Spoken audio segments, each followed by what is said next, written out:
I don't really know how to start shows. Come on now, don't start liking me now.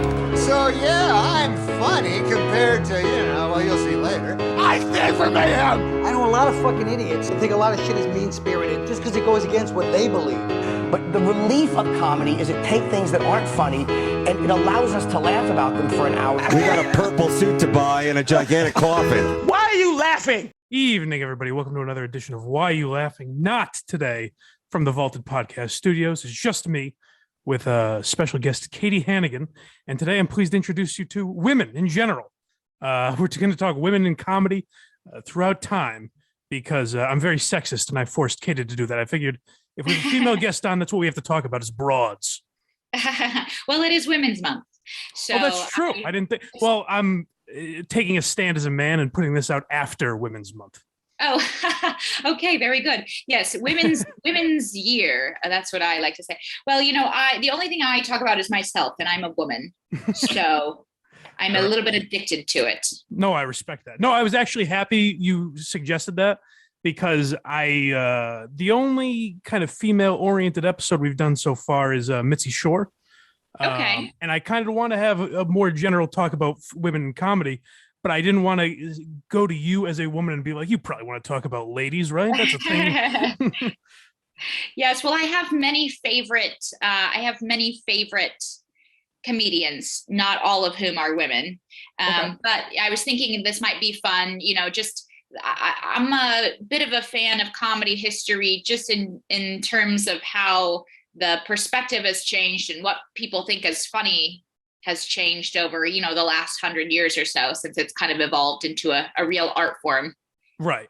Yeah. And I mean, that's the part of the reason I started this podcast is because I don't feel like people appreciate comedy enough as an art form where like there's 10 million podcasts reviewing every fucking movie that's ever been made or TV shows, things like that. But stand-up has a different feel to it for some reason where it's only like the last 10, 15 years, I feel like, where it's been really respected on the same level as some of those other genres, Yes. I think there's definitely been a big comedy, there was a big comedy bubble from like 2008 to 2016, it felt like, where, everybody and their mom was getting into comedy.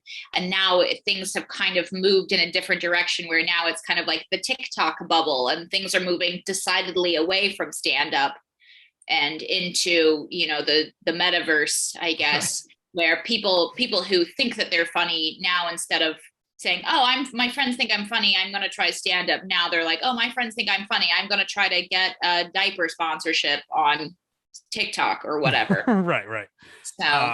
So I want to get into all of that. But first, I do want to tell people about the Lady Journey podcast with you and Sarah Talamash, another very funny comedian. Yes. I have a podcast called Lady Journey. It is a comedy lifestyle podcast, and it's not necessarily for women. It's for anyone on a journey, or anyone who has, as we say, a feminine spirit, which we all do. We all have the balance of yin and yang within ourselves. Sure. But it's just a fun podcast where we talk about what's going on in our lives and a lot of mundane things around the house, and just give it, that little kind of comedic light and darkness. We often kind of veer off into traumatic topics as well, but we like to, keep it funny and keep laughing. I did find it funny that you guys compared it to that SNL Delicious Dish sketch, because I like both of you guys just from stand up. Like that's how I found your podcast, and I've enjoyed the podcast. And then when you pointed that out, now I can't unsee it really, Yes, we have gone to great lengths to discuss our favorite teas. We both unknowingly got the same blender for Christmas. So I think there's something really subtle that I don't think everybody can appreciate. You might really have to be a comedy fan to appreciate the comedy of the mundane. But as I get into into this genre more, I just love it. And I think it's kind of takes a skill to make fun of everyday stuff, rather than like shitting your pants or whatever, what have you, the usual. So who were your influences that got you into comedy, both male and female? I think is a good place to start.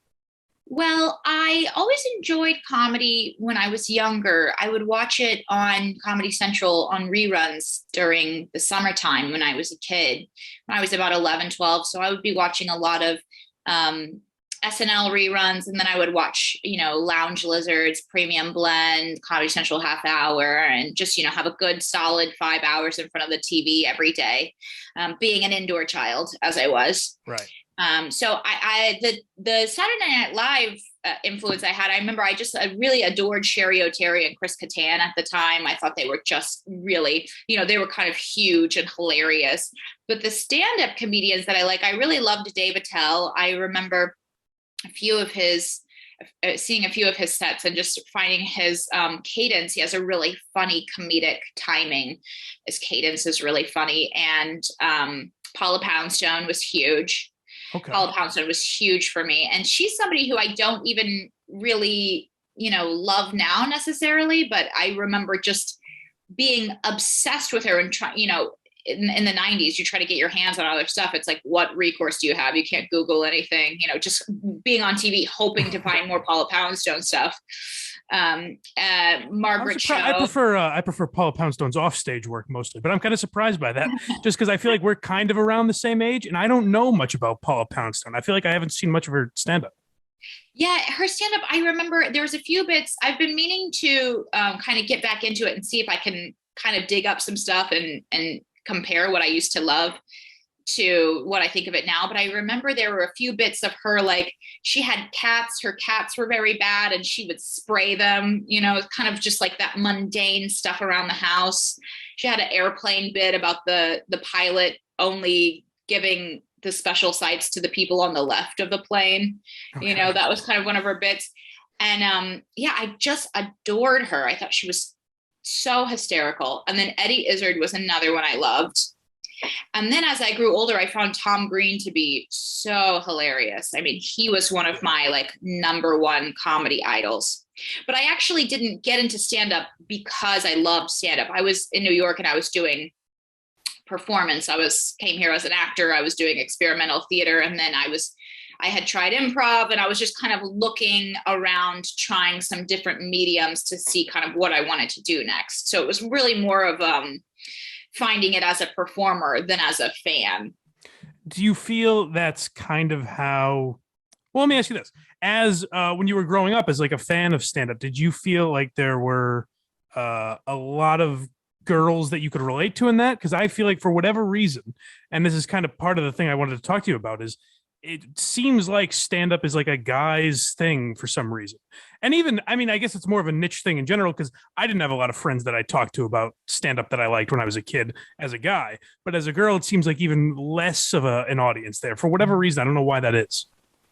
Well, relatability doesn't have so much to do with it for me as joke writing. So I just love a good solid joke. And I watch stand-up the same way I do now as I did then, where I give it about 1 minute. And if it's not doing it for me immediately, I hate it and I'm on to the next one. Okay. But, I will go on Netflix. I'm looking, searching for the new good special, I give everything 2 minutes and I never hate watch. I never muscle through it. And I remember it was the same with me watching it, flipping through the channels. Is this a good one? No, it's not. So for me, it's more like a masterful joke writing, insightful authenticity. I just find that so refreshing and so exciting. I'm so passionate about that.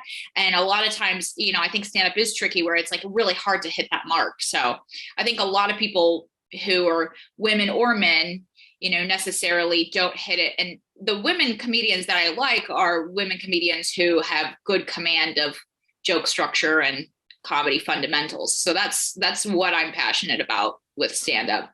Right. And it's funny you mentioned Dave Attell, because we reference a lot on the show here, people who have, for lack of a better term, a lot of children in comedy, meaning clearly they've influenced a lot of voices in comedy. And I would say Burr is one of those guys. Mitch Hedberg is definitely one that you see not even imitated so much, but people that clearly their voice comes from watching these guys. Attell might be one of the biggest in that regard. And as far as women go, I found, at least from what I've seen, I think Sarah Silverman is one of the biggest ever, in the sense that she kind of created, in the same way that Joan Rivers did, almost created an entire genre of comedians that are, again, not so much imitating her, but trying to replicate what she did, Oh, absolutely. I mean, Sarah Silverman definitely was a trailblazer in that she turned the female voice on its ear with, she goes so dark so quickly, and she really goes where a lot of people don't because of I think maybe like a feminine sense of propriety. She really goes to a deep dark place that is it's so characteristic of her. And yeah, I definitely think I see that. I see people, try to imitate that. Especially like, it is something that works if you're like a kind of pretty looking, innocent looking woman to say filthy, horrible things. Yeah. It's like, oh, okay. Yes. It's like, it's in a way, it's very like, what Anthony Jeselnik is doing. He's contrasting the way he looks with, saying the horrible things. Right. Although I do find Sarah Silverman to be like, a touch more original than, just kind of doing the same. Oh, yeah. In fact, I would say Sarah Silverman's is incredibly original, almost to like a fault where now if you go back, like kids now that wouldn't go and watch Sarah Silverman, it's like me watching whatever comic from the 80s where it's like, oh, I've heard this joke 10 million times. And it's like, no, you don't understand. No one did that before her, where it's an attractive girl saying this outrageous stuff. Like she used that to her advantage. And now it seems like that is has almost done women a disservice because now the industry seems to look for specifically that rather than a new original female voice, Yeah, well, I think it's always going to be like that because, the industry is always looking for stuff that's sold in the past.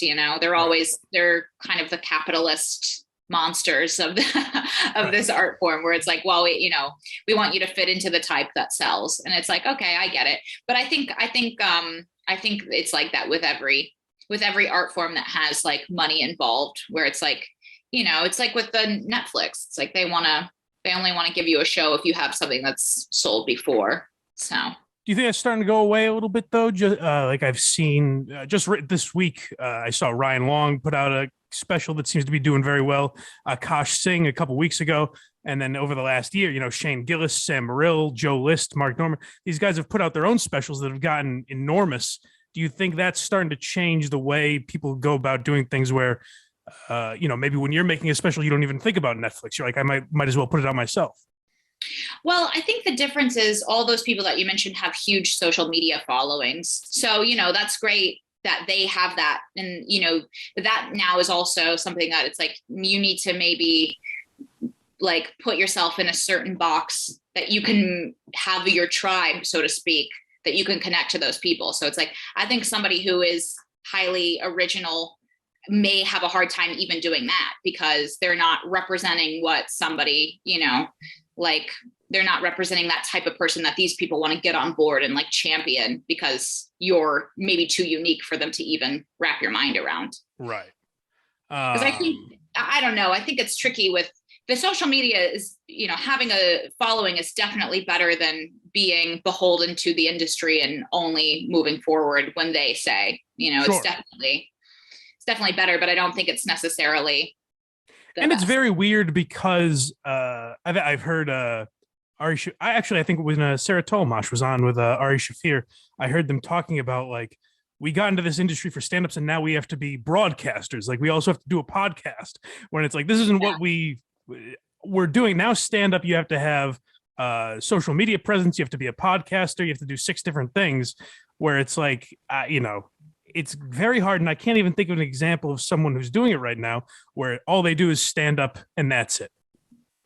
Yeah, it's, I don't know that it's a new thing though, because I think about that old Mitch Hedberg joke, talking of Mitch, and he's got that joke where he does an analogy to farming, and I can't remember the joke, I'm going to butcher it, but he's basically like, you spend 10 years learning how to farm, becoming a farmer, and then you grow crops, and people are like, so like, can you write a book? Like, do you have a script? And he's like, what are you talking about? I'm a farmer. And they're like, well, yeah, but do you have like, what else can you do? Right. And it's like, it's a little bit of a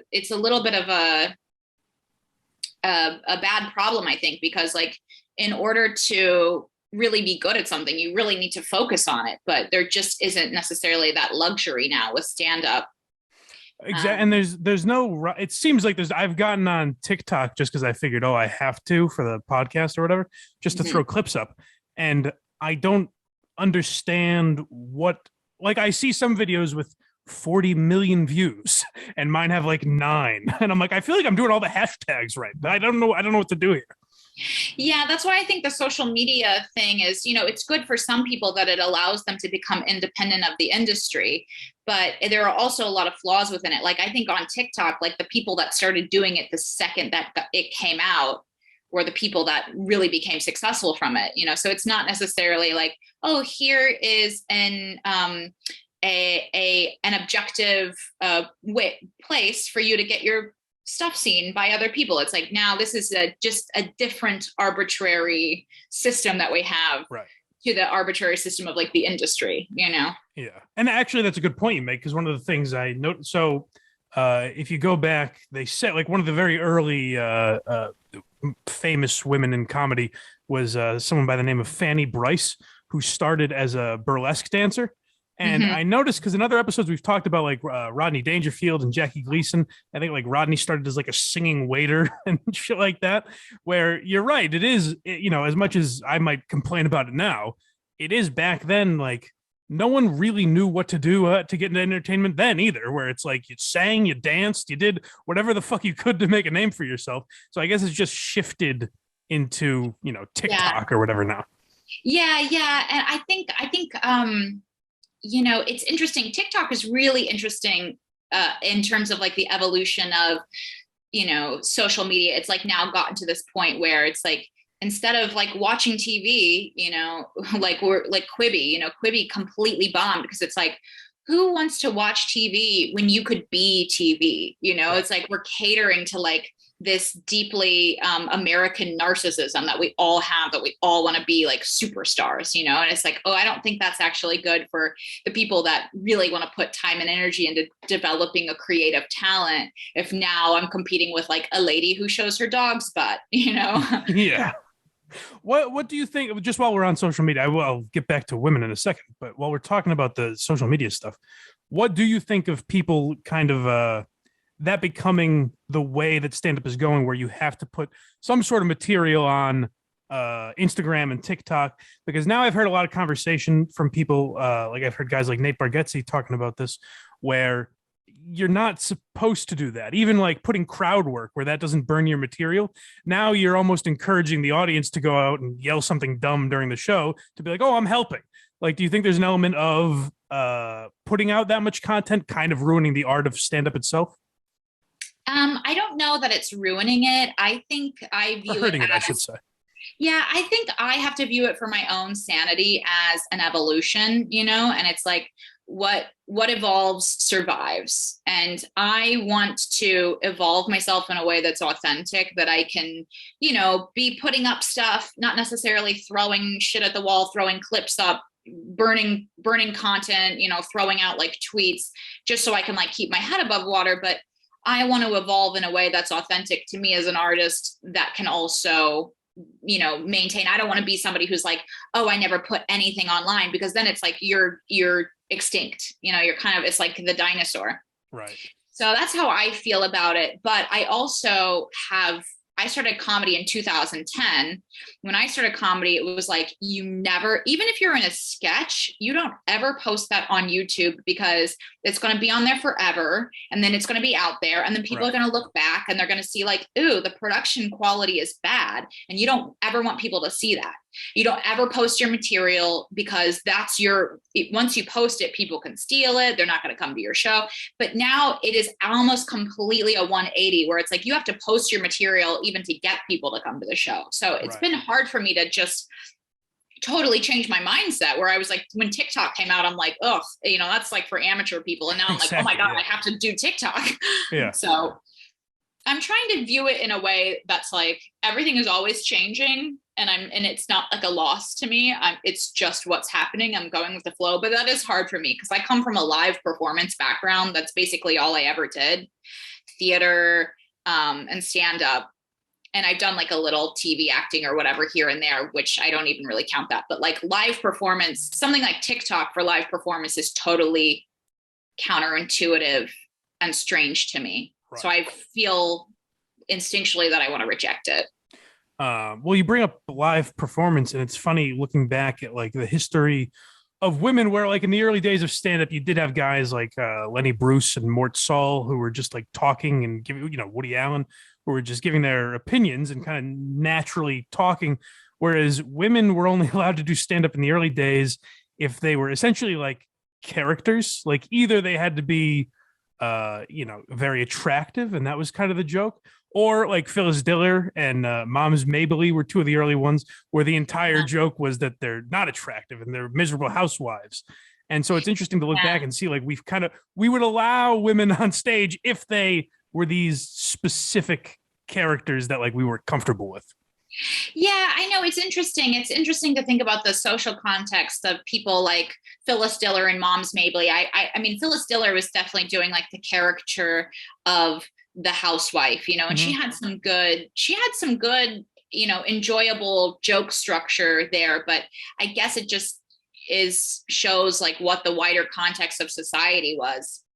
But I don't know that, there were even, what I wonder is like how many other women were trying to get in comedy, because Moms Mabley was doing a thing where she was more kind of like, making herself like more of a character, making herself like a little like more unattractive to get away with, making sex jokes and making, being a little more lewd, which is kind of the opposite of Phyllis Diller, who was going so over the top to be like this caricature of herself. Have you seen the show Marvelous Mrs. Maisel? I have watched one episode of it, and I have to say, like, I just find it triggering. I find it triggering as a female comedian because it's something where it's like, I have always been working so hard to just have like the tiniest success in stand-up. I've like really like dedicated my life and sacrificed everything to it. You didn't just get drunk and walk on stage and become successful? Yeah. So it's like to watch stuff where it's like people just fell ass backward into success. Like I can't appreciate it. As I'm like drinking, like my hotel has only decaf coffee and like there's like a stain on the bed. I'm like, I love this show, Yeah.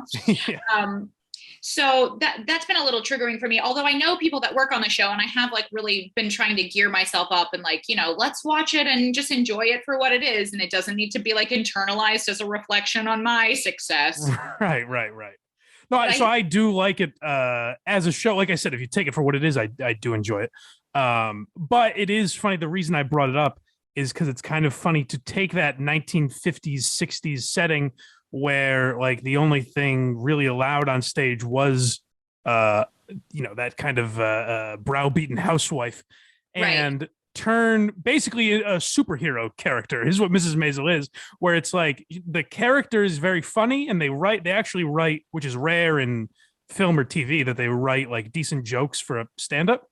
Mm-hmm. But they're writing with a 2022 mind frame for a character that exists in the 1950s. And it's like, well, you're basically just creating a superhero. So I'm not sure if this is as empowering as you want it to be. Right. Yeah. It's like a show for people that aren't really comedy fans and don't know anything about stand-up, I think. Right. Where it's like, oh, here's a fantasy that you can live in. And you can see that because, there are like, I think like that show inspired like a lot of older women to like do stand-up for the first time and think like, oh, if she could do it, I could do it. And it's like, well, you're in for a rude awakening because it is nowhere along the bounds of reality of what anybody experiences. Not even like, not even somebody who's super successful has this kind of like effortless transcendence where it's like you all of a sudden you just understand comedy fundamentals. Right. You're a perfect joke writer. Yeah.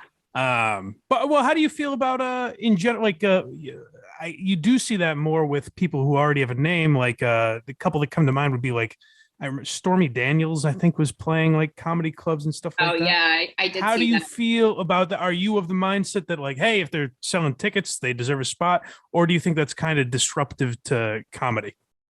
That's one of the things I think is like really painful about comedy is that, of the art forms, it does have a low barrier it has a low barrier to entry. You know, that's why a lot of people end up getting in stand up. And that's it's one of the painful things, but also one of the beautiful things. I mean, I don't know if you remember this, but there was a few years ago, there was an article that came out, and it was like, why is it only rich white kids that can do improv? You go to the UCB and every show is rich white kids. Right. And it was like, well, I'll tell you why. It's because the classes are $1,000. And then once you hang out at the theater enough and like immerse yourself, first of all, you can't be doing that if you have any kind of like sustainable day job. It's, it's expensive, and it's costly in terms of like time and energy as well. Then on top of that, you're booking a show there, and then you have to pay for it, So it's just like, oh, well, no wonder it's only these rich white kids from like upper middle class families, because they're the only people that can afford to do these, where stand up, has a much lower barrier to entry. So it has a much more diverse array of people that are involved in it and that are able to kind of go up the ranks and develop a career in it. And that's one of the awesome things about stand up. But one of the bad things is that also everybody can do it, including like, you'll be on like, I still do bar shows, we'll run around to a bar show, and then like I'm on a bar show with a supermodel wife, a rich wife who's like a 10. She's had a ton of plastic surgery, and she's decided that this is her new thing. Like, she's done with her sticker collection and now she's trying stand up. And, I just try to take it with like a grain of salt, where it's like, you know what? Okay. You can do whatever you want, especially if it's like another woman, like just trying, just having self-expression. Like Stormy Daniels, she's not ever going to be a legitimate comedian, but if she wants to pretend that she's a comedian and have a show and pretend to be doing comedy, like, go for it. Right. Well, and I'm curious your perspective on this as a woman, because it was something I was going to bring up just kind of in general, but it came up with like the improv thing.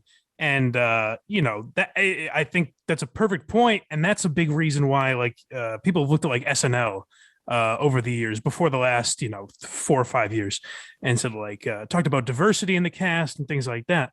And a lot of it is not that Lorne Michaels or the people at NBC are racist. It's more of a class thing. And I think a lot of the dissension, whether it's men and women or people of color versus white people, whatever, I think it all comes down to class in a lot of ways. And we've almost like been pinned against each other to make it think it's like, women versus men or something like that. Well, I don't know. I think I don't have enough of experience to say what it is really, because I feel like that's something that's like, I'm like such a type A person. I'm like, well, let's get down to it and measure it, let's like how many men, how many women. I definitely know that from the beginning of the time I started stand up to now, there's way more women involved, at least in the New York scene. Right. So that's definitely grown a lot. I think there's a lot more people who are differently identified, like trans people or people who are non-binary that have come into the stand-up scene in that time as well. And I think it's just because more people are wanting to perform. I think that's a big part of it. I think more people are deciding that they're going to take a little turn at it. And so it's just increasing numbers in a way. And I think maybe also people are seeing more people like them in stand-up contexts and then being inspired to do it. But I don't know. I don't come from I would say I come from like a middle class background, middle class. I don't think I had like a lot of student loan debt, and didn't necessarily have like an upper leg on pursuing my dreams that other people may have. But at the same time, like I always had like electricity in my house growing up, and I always had like food on the table, so I don't know. I think there are definitely people that come from wealthy backgrounds in the arts who are connected. And if you kind of like peer in, you can like see the connection, and you can be like, oh, well, I see how something worked out for that person there, but I don't know that it's necessarily definitive. Sure. I mean, like I brought up SNL, and like you'll find that a lot of them are Harvard grads, where even if it's not a direct connection, that's just a thing that links them, where they have something in common that gets them there. You know what I mean? So Yeah. I think that is a big part of it. But as a woman, have you found trouble or basically any difference based on your gender as far as getting booked or stage time or anything like that?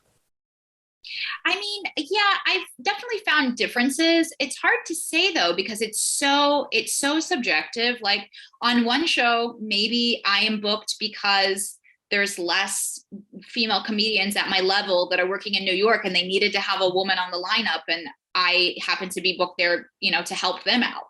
Mm-hmm. On another show, maybe I was booked because they're passing me over for like a guy who's 21 that they think this is going to be the next star. And they would rather have a young guy on who could be like blow up and be a star than somebody like me, or maybe another show I'm passed over because someone has a big social media presence. Right. I think in general, I've been booked on stand-up more because I'm a woman, but maybe booked in less contact and other contexts less, like maybe on like a writing show or something like that. Like when I did JFL, I think we had 10 people in my group. I was unrepped and I think it was only 3 women.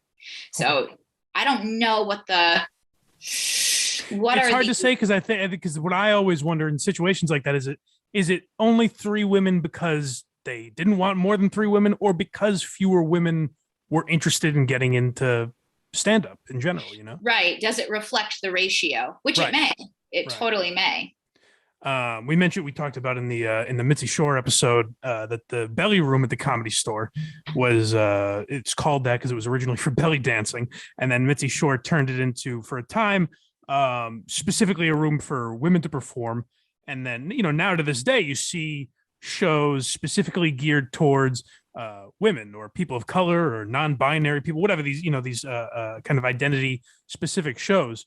Do you think those are good for comedy or good for women in general? Or do you think it does too much to kind of divide and be like, these are women comedians, like puts too much focus on your gender rather than the fact that you're a comedian? Well, I did a show with a friend of mine. Her name is Corinne Fisher, and she's a pretty well-known comedian from her podcasts. And we did a show in the Fringe Festival here in New York City in 2015, and it was called The Comedian Project, because that was our working title, which we never worked our way to a title, so we just kept it. But our premise for the show was that as female comedians, our acts are defined by our experiences with men, sex, dating, relationships, and our identities in relation to men. Right. So we were trying to decide, we were thinking of like specific types of women, the woman who only talks about her husband, the woman who only talks about dating. And Corinne was doing her podcast, which is about sex at the time. And she felt like, I kind of want to break away from that and try something that's in a completely different direction. So we did kind of an experiment, just kind of researched it. And we did find out that the topics of sex, dating, and relationships, and even also we were kind of including feminism in it, because it's, putting yourself in relation to a man as a woman comedian. But we found that sex, dating, and relationships were the most talked about topics across the board for all comedians. But we wrote a specific show where we don't do any jokes of us in relation to a man. It was jokes of like mostly observational humor and, personal autobiographical stuff. Yeah. And it was really interesting. And then we ran a show here in New York where we would invite men and women comedians on. Just, you could talk about anything, not sex, dating, or relationships. And we got really interesting feedback from people where they're like, wow, what a unique exercise to highlight that I end up focusing on that stuff, I don't think like necessarily focusing on your identity is bad for comedy, but I think like, my passion of comedy is jokes. Right. I think jokes are so funny no matter what background you have, and you're adding your own uniqueness and your own spin to it just makes it more special. But I do think that there are a lot of people who want to do comedy and they don't really want to put the work in of like learning how to do it, which just seems baffling to me because I just don't understand that. But I think a lot of people, there are some people that just are narcissistic and they just want attention, and they see like, open mic, anyone can perform. That means I can go on stage and I can talk, hold everybody hostage with my story. So I think like if people are using identity at the expense of like developing the skill of stand-up, then that's kind of a bummer. But it's also just a show I wouldn't go to. Maybe somebody else, they would love it. So yeah, it's funny because now there's so much discussion about how unequal society is and how divided we are and things like that. Yet we're at a time where, like, the reason I'm a fan of comics like you and Sarah, and like I don't think of you as female comics, because I feel I've heard you on podcasts and I've heard your stand up and thing, and it doesn't feel like, oh, this is a lady comic or this is a woman doing comedy. It feels like, they're one of the comics that I like. Thank you. But genuinely, and I feel like that has kind of been torn down, at least among like good comedians that people respect and like listening to. Like if you listen to all these like the podcasting community, I guess, if you listen to these, there doesn't seem to be, when a female comic is a guest on whoever, Ari Shafir's podcast or Sam and Mark or whoever. It doesn't feel like, oh, they're having a lady on. It feels like, oh, this is just a comic that can hang with them and they have a good time with. Yeah, well, I think part of that is just like the rapport that we all have, because like we've all known each other for years and years. Like, Sarah, Sam, Mark, we all did open mics together. I know them from like my first open mics. So I think that's part of it, where it's like, oh, we're all in kind of like, I wouldn't say a clique really. We're not like going to barbecues or something together. Well, Sarah and I do, we're like friends, but we do have like a shared, community, which I hate when people say that, because it's like, we're not, I know what you mean though. Yeah. Again, we're not like doing food drives or something, but but yeah, I think that's one thing that I do like about stand up. It's like, a little camaraderie of like, we're all on the same team, the team of like, we want to do good material and we don't want to be hacks, and we want to, be authentic, and and we want to work, and we want to put in the time and the energy. Yeah. So that's why I'm curious when you hear like all this division of, inequality, and for whatever reason it's hit stand up and I guess entertainment very hard. And maybe part of that is because it's like kind of a distraction from the reality of inequality in other professions. But it does seem like at least the performers don't have that. Like it isn't as divided among performers. So maybe it's an industry thing, I don't know, but it doesn't feel like there's as much of it as is reported in the media, say. Yeah, I really don't know. I think there's a trend in it does seem that there's like a trend in the entertainment industry towards inclusion and towards diversity, and I don't think that there's anything wrong with that. I don't think there's anything wrong with saying like, let's give a trans person a show, or let's make a show where like we can have a bigger girl be the star when we never did anything before with that person. I don't think there's anything wrong with that. And I don't think that I don't think it's polarizing in any way. And I also don't think that, I don't have a scarcity mindset with that type of stuff where it's like, well, if this bigger girl gets a show, then I'll never get a show, Well, especially now when there's 10 million streaming services and everything. There's 10 million streaming services. And also the thing about that is like, that's a trend. It's a trend in the industry. And I think that it's a trend for the better, but I also think that it's a trend, and I think it's going to be a trend for a little while. And then I think a new trend is going to come, and then another new trend is going to come. And that's kind of how this industry works, where they're kind of trying to guess what people want and do it. Yeah. Well, I think there's part of that is, and a lot of the coverage on it, like, is because there are times where people are put in roles where they feel like, oh, they got this because they're a woman or because they're whatever part of whatever group, rather than like they earned it. And like kind of an injustice that I think is done to some female comedians, like Amy Schumer. When Amy Schumer got famous, I thought she was genuinely very funny, but I think there was a real disservice done to her when it became, oh, she's now the most famous comedian on planet Earth. Amy, go ahead and speak for all women now. And then she was kind of forced into this role where now she's talking about, political issues and things. And it's like, that wasn't who she was. So there's at times, because of maybe advantages as being like lifted up in entertainment, there's also disadvantages that come with that, where it's like, now you have to speak for an entire group rather than just be who you are. Yeah, well, I mean, Amy was the highest performer in her genre, male or female, in 2016, I think. So having that right on the same year that Trump got elected, I could see how you would feel a need, especially 2016. The end of 2016 and 2017 was such a bizarre year where I even felt like conflicted as a comedian, where it's like, do I pivot to political jokes? Everyone did, it seems like, the same joke. Like, yeah, it was a big like rush to like make fun of Donald Trump, make fun of I'm for blanking out the guy's name. Tennessee. He's like awful. You know what I'm talking about. It doesn't matter. He's a Kentucky senator. I'll pretend I know you. I'm an idiot. I don't know anything, but I know. I'm like, nothing's coming, but I'm just going to say words until it pops out.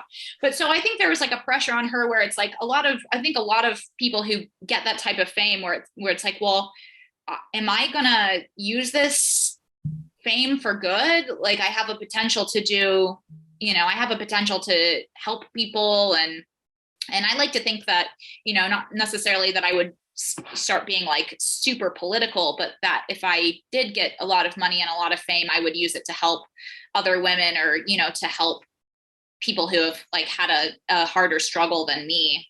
Mm-hmm. But yeah, sorry, I forgot what the question was. No, you're good. Well, kind of around the same time, maybe this is a better way to ask, kind of around that same time, like 2017-ish. I remember Eliza Schlossinger got a lot of like blowback. Oh, she said something, to the effect of like she's the only woman who has a World War II joke or something like that, which I felt like was a very arrogant thing to say and isn't really true. But do you think there's anything to her greater point that like kind of like we were talking about earlier, where there are a lot more women that feel like they need to talk about sex or relationships or things like that. And it doesn't seem like there are, the female equivalent of Colin Quinn, let's say, or someone who's talking about history or, kind of fringe things like that. Well, I do think there's something to that. It's like we're all just trying not to bomb. So if I'm talking about history and I have a well-constructed joke and it's bombing, I'm not going to be able to keep doing that at my level. Colin Quinn can do that. Colin Quinn can go on stage and fuck around and be like, well, I'll get it next time, and Eliza Schlossinger, from what I see from where her career is at, she can probably do that too. I'm somebody who's trying to survive as like a club comic and like touring like small rooms around the country. So like, I can't go up and be like, well, I'm fucking Bill Hicks now. Get over it. It's going to be a TED Talk, You should just start dressing like him and everything.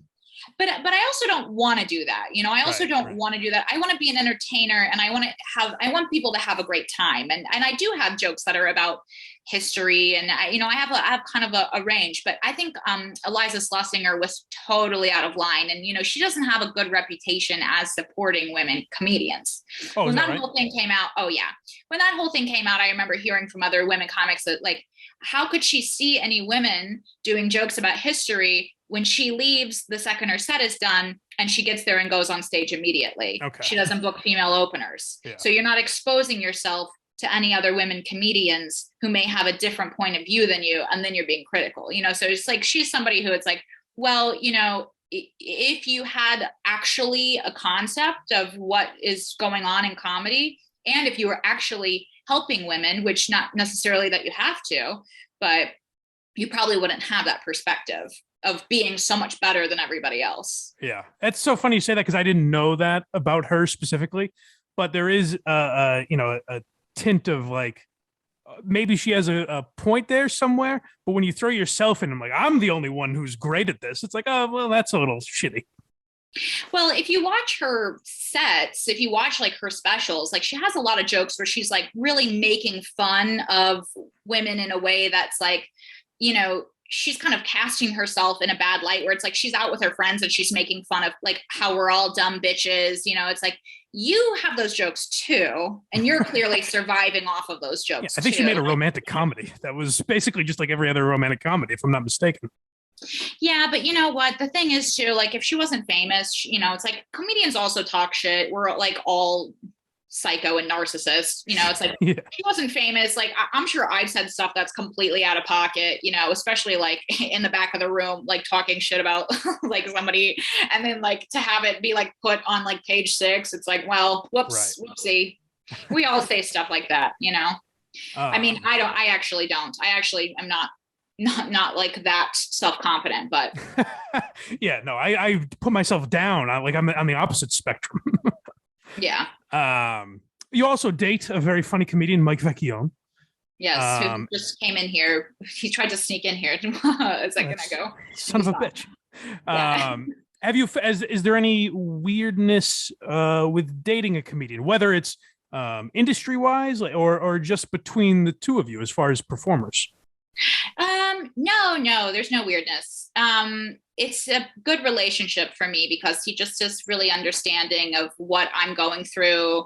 Mike is somebody who's been doing comedy for about 10 years longer than me. So I think he understands the comedic mind in a way that no normal, you know, non-comedic guy that I've ever dated has. Right. So, I mean, like most of our relationship is just like goofing around. And, you know, we like, if I'm feeling something like, oh, you know, I had a set last night and this guy was like talking out to me, like he gets it immediately. And so it's just really, really great for me to be around somebody who gets it. Yeah. And I imagine it's got to be better to be with someone that understands just your schedule as far as like traveling and working nights and things like that. Whereas if you're a guy that works 9 to 5, you might even never see him, you know? Yeah, I tried to date a couple guys that did a 9 to 5. And, you know, it's so funny because like the guys always, this is something that's funny as a female comedian. And I know guy comics have this too, where they date a girl and they tell her like, I'm going to be out every night. And then girls, like a lot of girls like want you to stay home with them and they want you to come back early and like watch a movie on the couch. But I would go out with these guys and I'd be like, hey, I'm a comedian. You know, I work nights. Every night is comedy, but they don't even get it. They don't get it that when you say every night is comedy, it's like every night, like I'm booked. I'm not taking a night off to come see you in your band. Like what I would never. Yeah. I'm doing my own thing. And I think it's like, I think there's like, and I don't know, maybe I'm going out on a limb to say this, but it's like a lot of times in a male-female dynamic with men who are less emotionally mature, they, you know, maybe these guys who like make a lot of money, for example, like they want to be the main character in the relationship. And it's like, I just don't have the time and energy for that. I'm not expecting for me to be the main character in the relationship, but like, I will just be single then because I have to do my things that I need to do. And I'm not going to be like cooking you dinner and, you know. Yeah. Or even maybe not main character, but like, have you found in dating, obviously not with Mike or another comedian, but like, are guys intimidated by a girl that's funnier than them? Like, because with me, that would be a weird thing. Like if I was dating a girl that was funny, that would be, I'm sure hopefully I would like it, but it would be intimidating, I imagine, you know? It is intimidating to them, I think, because I think society, I think we're socialized for men to be funny and for women to laugh. I think that's like one of the struggles of the female comedian. It's like, if you think about the class clown in your school, it was like, oh, that wasn't a girl. Right. It was a little boy. And it was a boy in my school. And I was like over here, like trying to break in, you know, I'm like bombing and this kid's like crushing.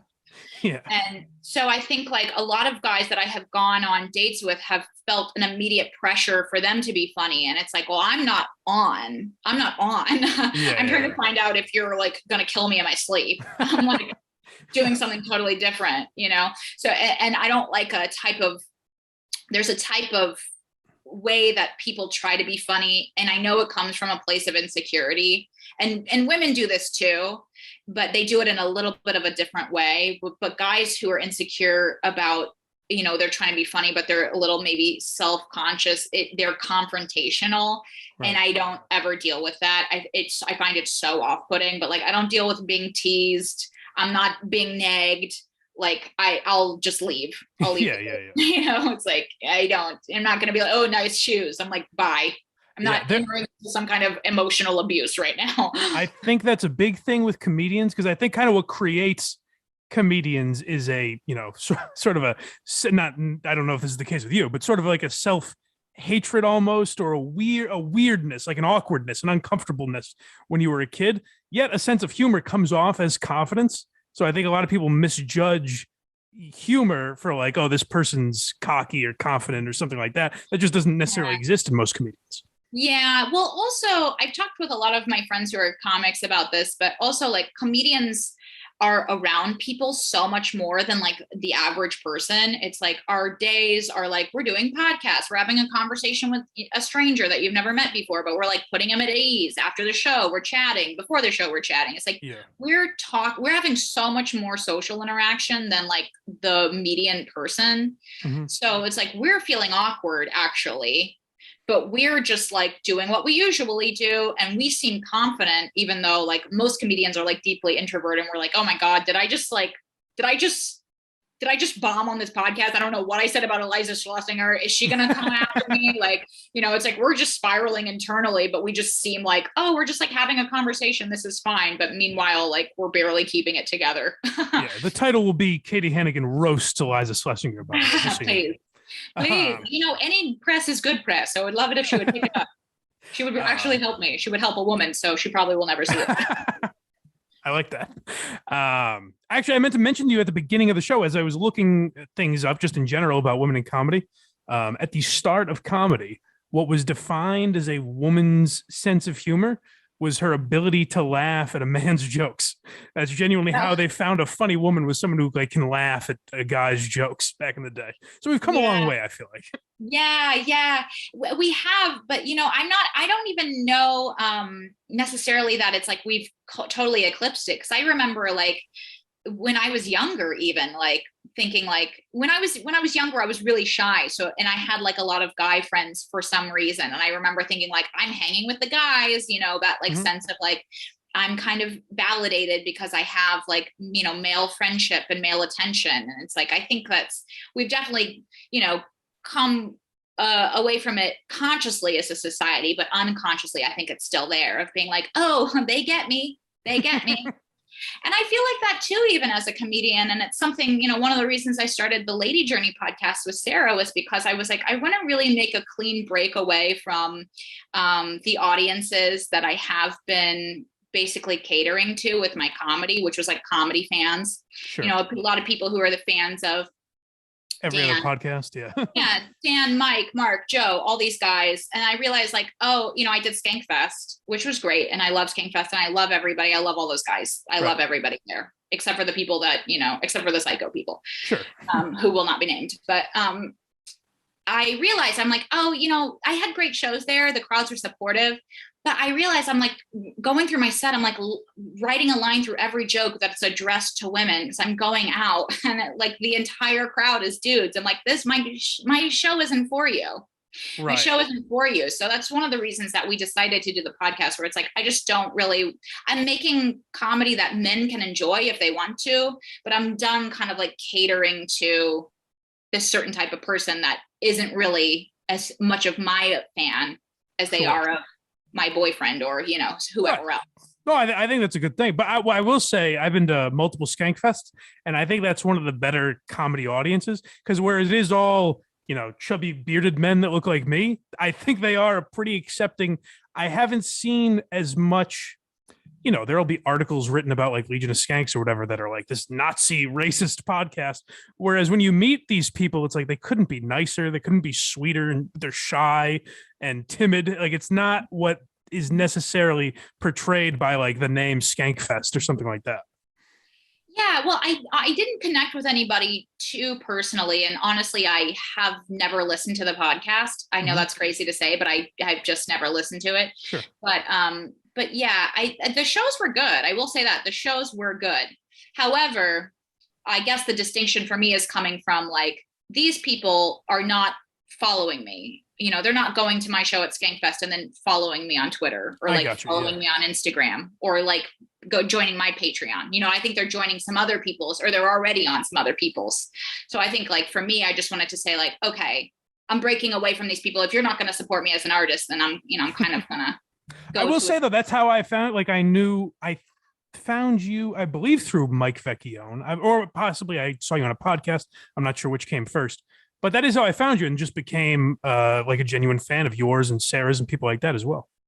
Oh, thank you. Well, thank you. Well, maybe there's hope. I mean, I don't want to like totally wall them off and be like, my comedy will never be for you, man. Right. You know? No, So I got it. I hear you. I do want to include those people, but I did have like a turning point at the Skankfest where I was like, I really think maybe I don't, I want to cater more towards a little bit different type of person. But, feel free to jump on board. If you have like a sleeveless leather vest, come on board, come on the lady journey. You're welcome. That's probably the best thing to do. And that's why Lady Journey is cool, because it's things you're interested in talking about. So people that don't like it don't have to listen. But I recommend everyone goes and listens to Lady Journey with Katie and Sarah. And anything else, where else can people find you, Katie? Well, I do have an album coming out, which I guess I should have mentioned that at the beginning. Oh, shit. I'm sorry. I could throw something at the beginning. Yeah. When's that coming out? Yeah. Oh, okay. Well, so that was one of the reasons that I wanted to do this podcast, because I do have. Oh, Jesus. I'm sorry. No, I'm sorry. No, it's don't apologize. I think it's me. A woman apologizing. What? It is your fault, Katie. Thank you. Thank you. It is. No, I do have an album coming out. So it's coming out. It's going to be available March 18th, and it'll be available wherever it's global release. But I self-produced the album completely and wholly on my own. So it was a big deal for me. It's been the best hits of the past 12 years. Doing stand-up in New York and around the world. That's the U.S. and Puerto Rico. And it's going to be available on my website, www.katiehannigan.com/album. And again, everywhere. So I prefer that people buy it, but you can, if you have like Apple Music, you can get it on there and stream it and I'll get money, I think, I hope. I don't know. I don't really, I fell off a lot of the details, but. So katiehannigan.com/album. Yes. All right. So check that out. And Katie, have a little fucking confidence. I mentioned all these people that are putting out their own specials. To throw something out there. Tell me. I know. My head, that's not where my head was at. My head, I was trying to, I was on the social media. I was like, I want to do a meaningful contribution to this podcast. No, I'll throw something at the beginning. But I appreciate you coming on, Katie. I am a fan. I don't know how much history we actually discussed, but I thought it was an interesting conversation. And I appreciate you coming on. We just went with it and I loved it. So thank you so much, Mike. Anytime. Thank you. I hope you come again. When you're in Boston, we'll get you on again. Yes, I'd love to. All right, Katie. Thanks so much, everyone. Thank you. Thank you for listening to another episode of Why You Laughing? And we'll talk to you next time. Goodbye.